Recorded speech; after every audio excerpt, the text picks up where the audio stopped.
시작이 있으면 끝이 있습니다. 사람의 생애도 시작하는 아이가 있어요. 그리고 또 생애를 마감하는 그런 인생이 있죠. 역사도 마찬가지입니다. 역사의 시작이 있다고 하면은 역사의 마지막이 있습니다. 그 성경도 창세기는 시작의 책이라고 볼 수가 있고, 요한계시록은 끝날에 대한 기록입니다. 종말에 대한 계시를 주고 있는 말씀이 바로 요한계시록입니다.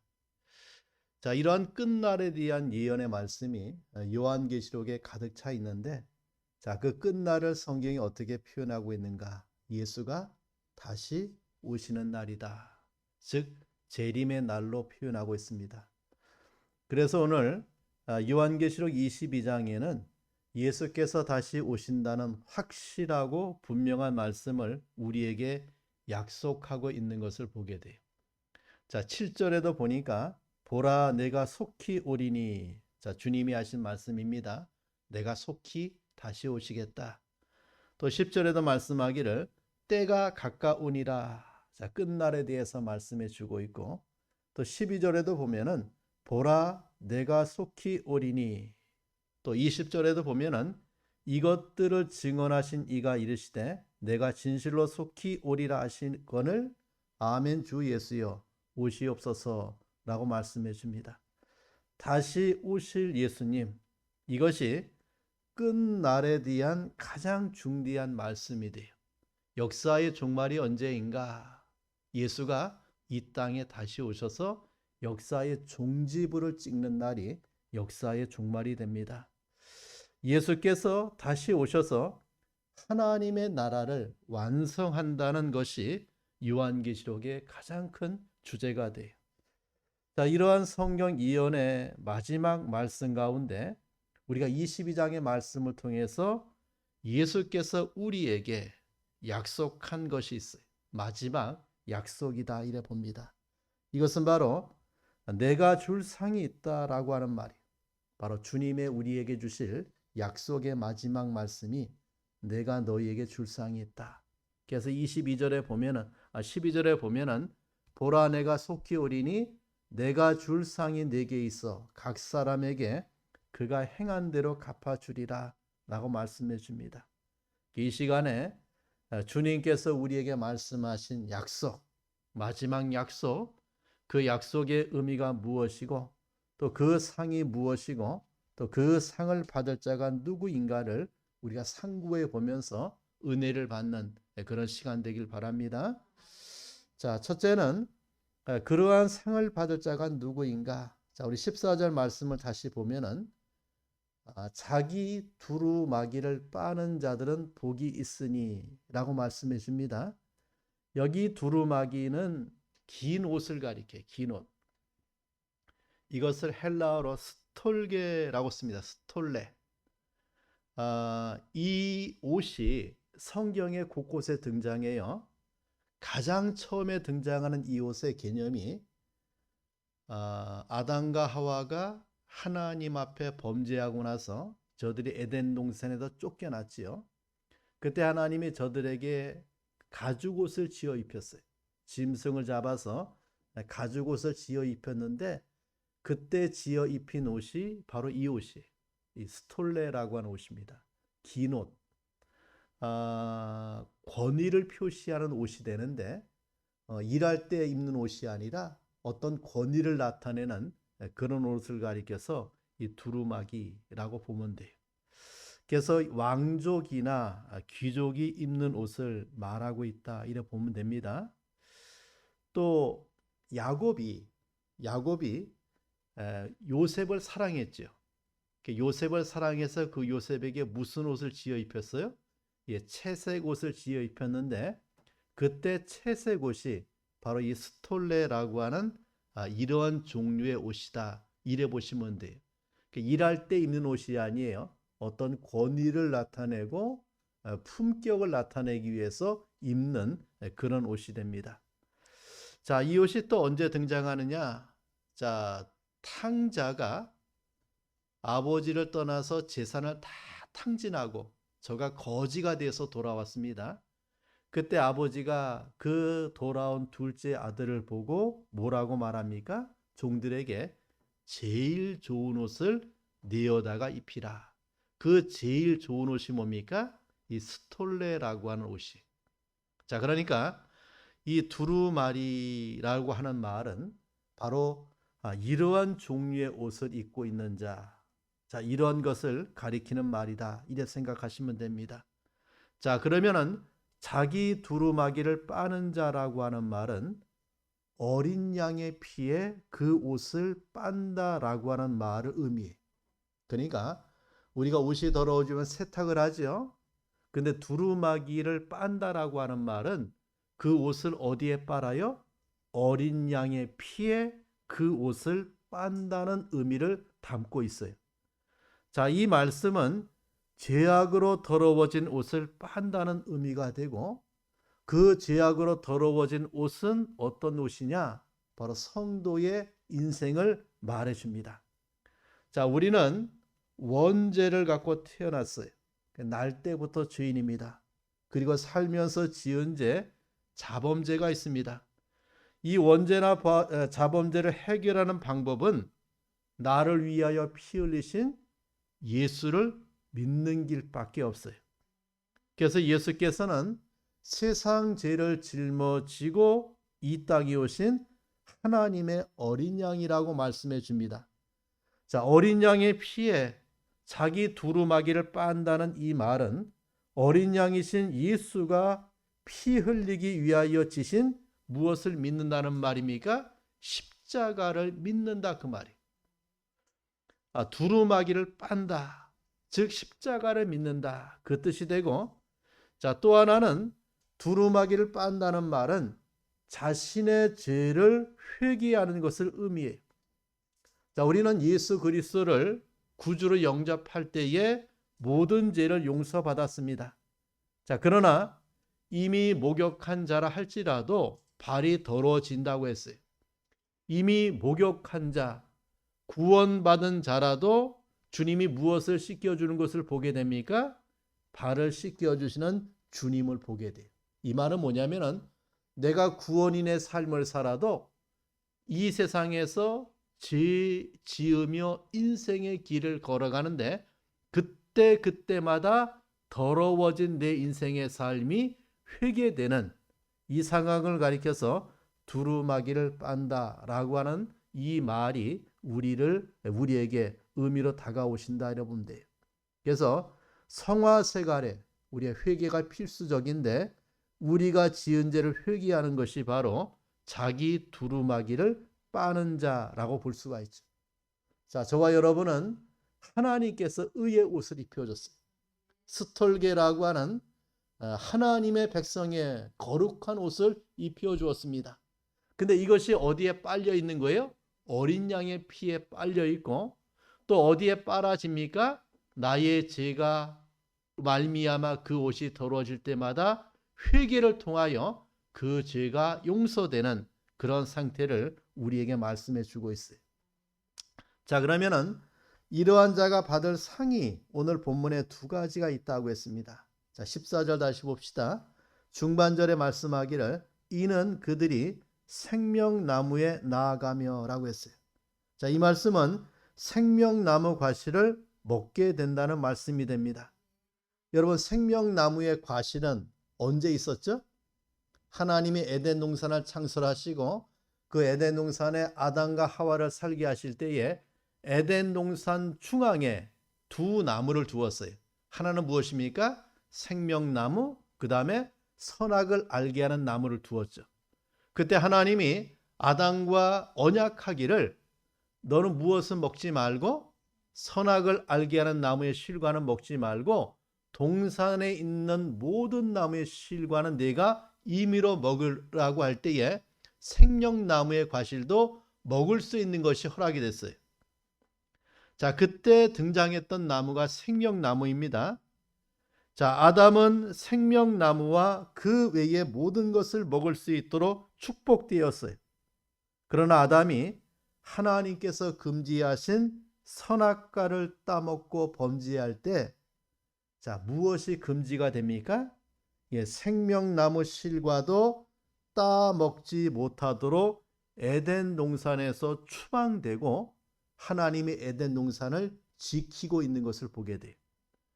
자, 이 생명나무는 실제인 과수인 동시에 누구를 상징합니까? 예수 그리스도의 영원한 생명을 상징하는 것입니다. 자, 이러한 생명나무 과실을 자기 두루마기를 빠는 자에게 주실 것을 본문이 약속해 주고 있는 거예요. 자, 그러면은 이 생명나무가 어디에 등장하는가? 자, 우리 한번 22장 1절, 2절 말씀 같이 한번 읽어봐요. 자, 시작. 또 그가 수정같이 맑은 생명수의 강을 내게 보이니 하나님과 및 어린 양의 보좌로부터 나와서 길 가운데로 흐르더라. 강 좌우에 생명나무가 있어 12가지 열매를 맺되 달마다 그 열매를 맺고 그 나무 잎사귀들은 만국을 치료하기 위하여 있더라. 자, 하나님의 나라에 그 생명수가 흐르고 그 생명수가 흐르는 그 강 주변에 무슨 나무가 있어요? 예, 생명나무가 있고 그 생명나무에서 무엇을 맺습니까? 달마다 12가지 열매를 맺는 것을 보게 돼요. 이것을 따먹을 수 있는 은혜가 누구에게 있습니까? 두루마기를 빤 자들에게 있다라고 우리에게 말씀해 줍니다. 이것은 무엇을 말합니까? 그 생명나무 과실을 통하여 우리가 영생한다, 이것을 말을 해요. 영생의 은혜를 말씀해 줍니다. 다시 말해 우리가 하나님의 나라에서 이 생명의 열매를 통하여 영원히 살 수 있는 그런 은혜가 우리에게 허락이 되었다라고 하는 거예요. 허락이 되었다. 자, 두 번째 두루마기를 빠는 자가 받을 상이 뭐냐? 자, 14절 하반절에 보니까 자, 문들을 통하여 성에 들어갈 권세를 얻으려 함이로다 라고 했어요. 자, 어디를 통해 들어갑니까? 문들을 통하여 어디에 들어가요? 성에 들어간다. 자, 성에 들어갈 권세를 받는다. 이 말은 천국에 들어갈 영예가 주어졌다, 이 말을 해야죠. 우리에게 무슨 권세가 있어요? 하나님의 나라에 당당하게 들어갈 수 있는 자격이 있다. 이것이 누구에게 보장된 것입니까? 두루마기를 어린 양의 피로 빨아서 휘어진 자에게 임한 하나님의 은혜가 돼요. 자, 이러한 천국의 성에 대한 성경의 말씀을 우리가 21장에 보면은 잘 설명되고 있는데 21장 21절부터 봐요. 자, 27절까지 봅니다. 한 절씩 교독해 봅시다. 그 12문은 12진주니 각 문마다 한 개의 진주로 되어 있고 성의 길은 맑은 유리 같은 정금이더라.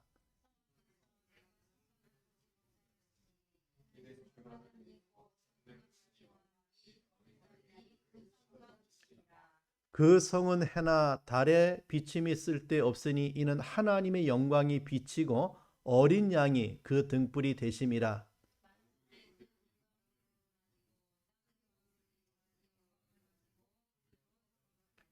낮에 성문들을 도무지 닫지 아니하리니 거기에는 밤이 없음이라.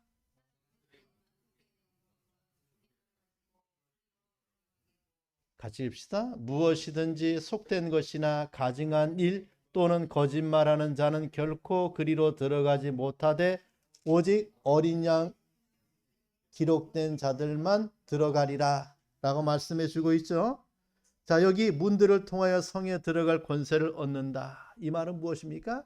하나님의 나라, 그 영원한 천성에 들어갈 수 있는 은혜가 누구에게 임한 것입니까? 어린 양의 피에 그 옷을 빤 자가 들어갈 수 있는 권세를 우리에게 허락해 주고 있는 것을 우리에게 보여줍니다. 자, 반면에 15절에 보면은 그 성에 못 들어가고 성 밖에 버림을 당하는 자가 있어요. 자, 누구인가? 자, 15절 봅시다. 개들과 점술가들과 음행하는 자들과 살인자들과 우상 숭배자들과 및 거짓말을 좋아하며 지어내는 자는 다 어디에 있다고 했습니까? 다 성 밖에 있으리라 라고 우리에게 말씀해 주고 있죠. 자, 이러한 자를 또 21장 8절에 뭐라고 설명해 주고 있는가? 21장 8절을 보세요. 읽어봐요. 시작. 그러나 두려워하는 자들과 믿지 아니하는 자들과 흉악한 자들과 살인자들과 음행하는 자들과 점술가들과 우상 숭배자들과 거짓말하는 모든 자들은 불과 유황으로 타는 못에 던져지니니 이것이 둘째의 사망이라 라고 말씀해 줍니다. 자, 죄인이 의인의 회중에 들지 못해요. 성에 들어갈 자는 두루마기를 빤 자요, 그렇지 못한 자는 성 밖에 버림을 당할 것을 우리에게 말씀해 주고 있는 거예요. 자, 이것은 누가 약속합니까? 주님이 우리에게 약속하신 마지막 말씀이 돼요. 그렇다면 그 주님은 어떠한 주님이신가? 오늘 성경에 보면은 그 주님에 대해서 몇 가지로 우리에게 말씀해 줍니다. 자, 12절 봅시다. 22장 12절에 보면은 보라 내가 속히 오리니 라고 했습니다.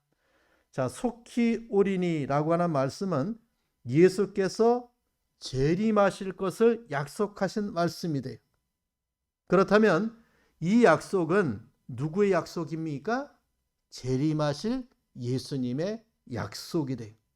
예수께서 이러한 상을 가지고 우리를 찾아오실 것을 약속해 주고 있는 그런 말씀이 됩니다.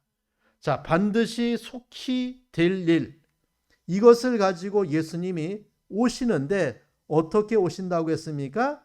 내가 속히 오리라고 말씀하고 있는 주님을 보게 되죠. 자, 주님은 요한복음 14장에도 보면은 제자들과 고별 설교를 나누는 가운데 내가 너희를 떠나 어디에 갔다가 하나님의 나라에 갔다가 무엇을 다 예비하면 너희의 거할 처소를 다 예비하면 내가 다시 오겠다. 그리고 너희를 나 있는 곳에 영접하여 나와 함께 영원히 살 것을 우리에게 약속해 주고 있는 것을 보게 됩니다. 여러분, 예수님이 다시 오신다. 이런 예수 재림에 대한 예언의 말씀이 신구약에 무려 1518번이 등장해요. 자, 하나님이 한 번의 약속의 말씀도 그대로 이루시는 분인데 놀랍게도 신구약에 예수님의 재언을 이언하고 있는 말씀이 1518번이나 예언되고 있는 것을 보게 돼요. 자, 이러한 예수의 다시 오신다는 재림의 예언이 이렇게 성경에 많이 예언되고 있는 것이 무엇입니까? 이것이 진실이다. 믿으라 그 말이에요. 이 사건이 얼마나 중대한가 이것을 우리에게 알려주는 말이에요. 모든 인생은 예수 재림과 필연적인 관계를 갖고 있는 피할 수 없는 사실을 우리에게 알려주고 있는 말이에요. 누구도 피해갈 수 없는 반드시 맞이해야 될 그러한 진리를 성경이 우리에게 계속해서 강조하고 말씀하고 있는 것을 우리에게 보여줍니다. 자, 이것은 우리 성도에게 어떤 은혜입니까? 정말 대망의 사건이.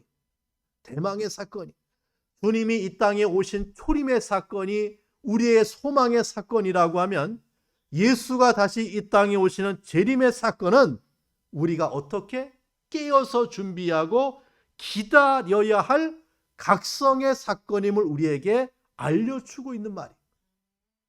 주님은 어때요? 다시 오신다. 속히 오실 것을 말씀하고 있는 주님을 보게 됩니다. 그렇다면 예수님의 이 약속을 기다리고 있는 우리는 어떻게 기다려야 됩니까? 준비하고 기다려야 돼요. 깨어서 준비해야 돼요. 슬기로운 처녀와 같이, 달란트를 받은 종들같이, 양의 교회와 같이 예수가 이 땅에 오실 것을, 주인이 다시 돌아올 것을, 내 신랑이 오실 것을 고대하고 있는 성도는 깨어 있어 그것을 준비하는 신앙의 삶을 살아가는 자예요. 여러분, 먼 외국에 갔다가 아버지가 돌아오신다. 그 가족이 얼마나 그 기다림이 더합니까? 준비하죠. 준비해요. 주님은 우리를 신부로 비유하고 자신을 신랑으로 비유하면서 밤중에 신부를 찾아 신랑이 오신다고 했어요.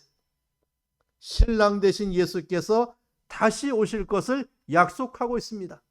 만왕의 왕이요 만주해 주신 예수께서 다시 오실 것을 약속해요. 이것이 이 세상을 살아가고 있는 성도의 위대한 힘이 무엇입니까? 내 주님이 다시 오신다. 나의 신랑 되신 예수가 속히 오신다. 이것이 바로 우리의 소망이요 우리의 살아가는 힘이 되는 거예요. 자, 그러한 주님이 12절에 다시 말씀합니다. 내가 줄 상이 내게 있다고 했습니다. 무엇을 갖고 옵니까? 상을 가지고 오시는 예수님이십니다. 어떤 상입니까? 내가 줄 상이 있다고 했습니다. 주님 편에서 우리에게 주실 상이 있다. 그것을 갖고 우리를 찾아오시는 주님을 보게 돼요. 자, 여러분, 이것이 첫째는 구원의 선물을 상급으로 표현되고 있고, 두 번째는 상급은 무엇을 우리에게 말해주고 있는가? 저와 여러분이 예수 믿음의 삶을 통하여 하나님 앞에 받을 그러한 상급을 가리킵니다. 다시 말해서 행위를 통해서 받을 상급을 가리키는 거예요. 주님은 우리에게 다시 오셔서 생명이라고 하는 상, 영화라고 하는 상, 영생이라고 하는 상을 가지고 다시 오십니다. 의의 면류관을 가지고, 생명의 면류관을 가지고, 시들지 아니하는 면류관을 가지고 다시 우리를 찾아오세요. 우리의 신앙의 삶에 보상을 가지고 다시 찾아오실 주님을 말씀해 주고 있는 거예요. 자, 또 그 주님은 어떤 주님이신가? 13절에 보니까 나는 알파와 오메가요, 처음과 마지막이요, 시작과 마침이라고 했습니다. 이 알파와 오메가는 헬라어 자모의 첫 자와 마지막 글자를 의미합니다. 알파와 오메가, 처음과 나중, 시작과 마침은 예수께서 누구라는 말입니까? 영원전부터 영원 후까지 계실 영존하신 영광의 주님을 우리에게 말씀해 주고 있고, 그 예수 안에서 우리의 전 삶이 시작이 되고 우리의 전 삶이 진행이 되고 마침이 되는 그러한 예수님의 은혜를 우리에게 말을 해줘요. 그래서 우리가 예수에게서 이 땅에 왔다가 예수로 인생의 삶을 살다가 누구에게로 돌아갑니까? 예수에게로 돌아가는 그런 인생의 삶, 이것을 말씀할 때에 나는 알파와 오메가요, 처음과 마지막이요, 시작과 마침이라고 말씀하고 있는 것을 보게 됩니다. 자, 그러한 주님 편에서 상을 가지고 우리를 찾아오신다, 그 말이. 자, 세 번째는 그런 그 상은 행한 대로 갚아주는 상이라고 했습니다. 자, 12절 다시 말씀합니다. 각 사람에게 그가 행한 대로 갚아주리라라고 했어요. 여러분, 각 사람이라고 했어요. 각자가 주님을 통해서 받을 상급이 있어요. 어떤 상입니까? 행한 대로 받는 상입니다. 이 행한 대로라고 하는 말은 수고한 대로란 뜻이에요. 수고한 대로. 바울의 표현을 보면은 심은 대로라고 하는 뜻이에요. 심은 대로. 갚아주리라, 이 말은 되돌려 주겠다, 심은 대로 거둘 것이다, 그 말입니다. 여러분, 우리가 주님을 위해서 헌신하고 봉사하는 것이 없어져 버리는 것 같아요. 사라져 버리는 것 같고, 여러분의 헌신과 노고와 수고가 아무 흔적 없이 그냥 없어져 버리는 것 같아요. 근데 누가 기억하고 계십니까? 우리 주님께서 기억하시고 말씀합니다. 각 사람에게 그 행한 대로 갚아주실 것을 약속하고 있는 주님을 보게 돼. 다시 말해, 심은 대로 거둘 날이 있다, 이것을 우리에게 말씀해 주고 있습니다. 일한 대로 갚아주시고 수고하고 심어준 대로 하나님께서 그것을 우리에게 열매로 돌려드릴 것을 말씀하고 있는 것을 우리에게 보여줍니다. 여러분, 이것이 주님께서 우리에게 마지막 말씀하고 있는 약속이라고 하는 말이에요. 자, 그렇다면은 우리가 신앙의 길을 걸어가면서 정말 이러한 주님의 마지막 약속을 통하여 우리가 셈을 해봐야 돼요. 그 셈을 해볼 때에 과연 나는 하나님 앞에 이러한 상을 받을 수 있는 자격이 있는가? 행한 대로 갚아주신다라고 말씀하고 있는 주님의 이 말씀을 통하여 나의 삶에 정말 거둘 것이 있는 인생인가를 생각해 볼 그런 말씀이 돼요. 우리 한번 요한계시록 21장 말씀 하나 더 봅시다. 자, 21장에 보면은 놀랍게도 주님의 마지막 말씀 가운데 이 세상에 임할 영광스러운 영광의 하나님의 나라가 우리에게 보여주고 있는 것을 보게 됩니다. 자, 그때에 그 하나님의 나라에서 우리가 받을 그 은혜가 얼마나 많이 기록되어 있는가를 우리에게 보여주고 있는데, 자, 우리 한번 5절부터 7절까지의 말씀을 보겠습니다. 자, 다 같이 읽어봐요. 시작. 보좌에 앉으신 이가 이르시되 보라 내가 만물을 새롭게 하노라 하시고 또 이르시되 이 말은 신실하고 참되니 기록하라 하시고 또 내게 말씀하시되 이루었도다. 나는 알파와 오메가요 처음과 마지막이라. 내가 생명수 샘물을 목마른 자에게 값없이 주리니 자, 이기는 자는 이것들을 상속으로 받으리라. 나는 그의 하나님이 되고 그는 내 아들이 되리라 라고 말씀해 줍니다. 여러분, 우리에게 이러한 언약의 약속의 말씀을 하시고 있는 주님을 보게 돼요. 이기는 자에게 생명수를 목마른 자에게 값없이 줄 것을 우리에게 말씀해 주고 있어요. 이런 은혜가 저와 여러분에게 있기를 간절히 축원합니다. 자, 기도하겠습니다. 오늘 받은 말씀을 붙들고 기도합니다. 하나님 앞에 우리가 마지막 약속의 말씀을 받고 인생의 길을 걸어가는데 하나님 아버지 앞에 이러한 축복을, 이러한 은혜를, 이러한 주님의 약속의 그런 상을 받는 그런 성도들이 될 수 있도록 우리 다 함께 통성으로 기도하겠습니다. 하나님 아버지 감사합니다. 이 시간 주의 말씀을 통하여 우리를 찾아오시고 말씀하시는 주의 은총을 이 시간 생각하며 그 은혜에 감사하는 삶을 살아갈 수 있도록 역사해 주신 것을 감사합니다. 속히 오실, 다시 오실 주님께서 우리에게 약속하고 말씀하고 있는 이 말씀을 우리에게 해주고 있음에 감사합니다. 하나님 아버지, 그 말씀을 붙들고 승리하는 길을 걸어가는 우리 성도들이 될 수 있도록 주님이 은혜를 베풀어 주시옵소서. 하나님 아버지 감사합니다. 이 시간 우리는 속히 오실, 다시 오실 예수께서 우리에게 줄 상이 있음을 말씀해 주고 있음에 감사합니다. 두루마기를 어린 양의 피로 씻겨 이러한 구원의 은혜를 받고 살아가며 그 주님으로 말미암아 또 보상의 상을 받을 수 있도록 은총을 베풀어 주신 것을 감사합니다. 그 일한 대로 갚아주리라고 말씀하신 주의 말씀에 따라 우리가 주를 향한 헌신과 봉사와 충성이 사라지거나 없어지는 것이 아니라 오실 주님을 통해서 일한 대로 갚아주시는, 일한 대로 보상받는 이 축복의 말씀을 붙들고 남은 인생의 삶을 살아가는 우리 성도들이 될 수 있도록 은혜를 베풀어 주시옵소서. 주를 향한 헌신을, 주를 향한 우리의 신앙의 삶이 더해감을 통해서 받을 것이 많은 그런 축복의 삶을 사는 성도들이 될 수 있도록 주님이 은혜를 베풀어 주시옵소서. 예수님의 이름으로 기도합니다. 아멘.